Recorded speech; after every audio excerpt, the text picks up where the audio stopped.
I moved to a small town in Missouri last fall after accepting a remote IT job that paid surprisingly well for the middle of nowhere. I'd been living in a cramped city apartment for years, so when I saw a 2-bedroom farmhouse listed dirt cheap online, I couldn't pass it up. The listing said it was cozy, rural, and just outside town. It didn't mention that it sat at the end of a long gravel road, completely surrounded by dense woods.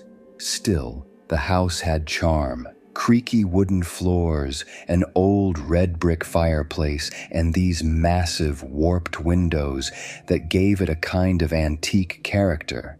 Everyone I spoke to in town, the grocery clerk, the barista, even the lady at the DMV, said the same thing when I mentioned the address. Oh, that place? I thought it was empty. It wasn't said like an accusation, just confusion, like they had assumed no one lived there anymore. I chalked it up to small-town gossip. Maybe the house had been sitting vacant for a while. Maybe the last owner skipped town. I didn't really care. I was just happy to be out of the city. The first week was uneventful. I worked from home, set up my office, stocked the fridge. I even got into the habit of making coffee every morning and drinking it on the back porch, just staring into the trees. The air smelled like moss and pine. It was quiet in a way that made you think more clearly, but around the 4th night, I started noticing something weird. Every time I walked through the living room, the back porch light would flicker, just for a second, like someone was messing with the switch. The wiring in the house was old, so I figured it was nothing, except I had installed a motion sensor bulb. I didn't really think about it until the second time. I remember walking past the front window and catching it, just for a second, that brief pulse of light on the back deck, like someone had moved back there. But when I stepped outside with a flashlight, there was nothing. Just night air and damp wood. By the weekend, it had happened 3 more times. One night, I decided to test it. I waited until just after midnight when the woods got oppressively still. No wind, no bugs, dead quiet.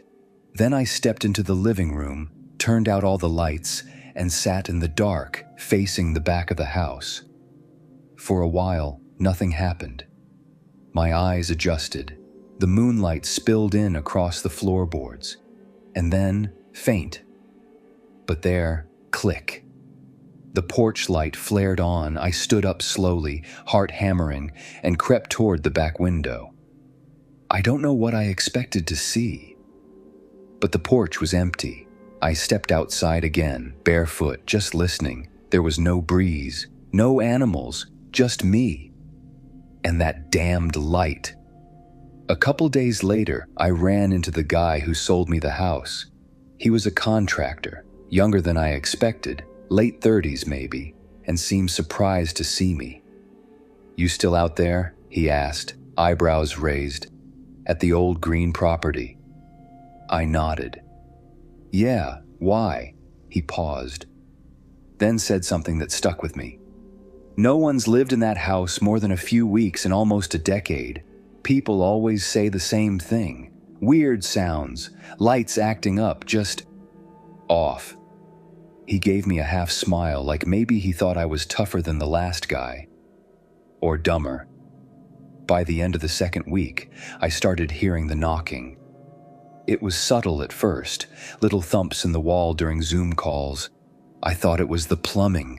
Old pipes groan, right? But then the sounds got sharper, more deliberate. I'd be brushing my teeth, and there'd be this tap, tap, tap on the bathroom wall, or I'd be lying in bed and hear what sounded like fingernails scraping the inside of the closet. Always 3 knocks, always slow, always in a different part of the house. I tried to tell myself I was just stressed. I wasn't sleeping well. Maybe it was animals. But then one night, it got worse. It was around 2:30 a.m. I remember because I had checked the time when I got up to grab some water. The house was silent. I walked through the kitchen, turned on the tap, And then, the lights flickered. Not just the kitchen. Every light in the house. A single blink, then darkness. That's when I heard the footsteps. They were soft, like someone walking barefoot across the hardwood. Not heavy enough to be a man, but not light enough to be a pet. They started in the back hallway, then slowly, steadily, crept toward the kitchen. I held my breath and didn't move. The steps stopped just outside the doorway, like whoever it was standing right there, just waiting. I couldn't see anything. Then, the sound of the fridge compressor kicked on. The lights blinked back to life. There was no one there. I bought a security camera the next day, just a cheap one, motion activated with night vision. I mounted it inside, facing the hallway that led to the back porch. That night, I stayed up and watched the feed live on my laptop. At exactly 3:12 a.m., the porch light flickered on. And a few seconds later, the hallway camera triggered. I sat up in bed and leaned forward. There was someone walking across the frame. They moved slowly, just at the edge of view, but I could make out their shape, a figure, barefoot, wearing what looked like a loose white shirt. And they were wet. Dripping, actually. I could see the droplets trailing across the hardwood behind them. But the worst part? I never heard the door open, not once. I sent the clip to the local sheriff's office, but they said the footage was too blurry to confirm anything. They offered to send a patrol car, but I declined. I didn't want to seem paranoid. Big mistake. That weekend, everything boiled over. I had gone into town to grab groceries, just to get out of the house. And when I came back around 8:45 p.m., the front door was wide open. I stood frozen in the driveway, staring at it. My stomach dropped. I know I locked it. I remember twisting the deadbolt and double-checking, but now it just stood there, like it had been left open for hours. I stepped inside slowly, 1 foot at a time. Every creak of the floor made my chest tighten. The house smelled damp, like wet earth, like something had been dragged in from the woods. I walked from room to room, lights on, lights off, nothing. No signs of forced entry, no broken windows, nothing missing. But in the hallway, right where the figure had walked in the camera feed, the floorboards were wet. Just faint prints, like someone had walked through with wet feet and stood still for a long time. There was one final set of prints leading up to the attic ladder.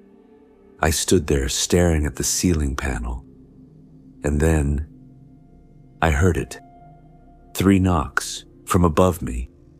I didn't go up there. I don't care what anyone says. I turned and left, drove straight to a motel 15 minutes outside town, called the cops from the parking lot. They searched the place from top to bottom. Nothing, no sign of a break-in, no footprints. And the attic? Completely empty, not even dust prints. But when I went back a few days later to collect more stuff, I noticed something tucked behind the fireplace, almost like it had been slid into place intentionally. It was a shoe, small, child-sized, completely soaked.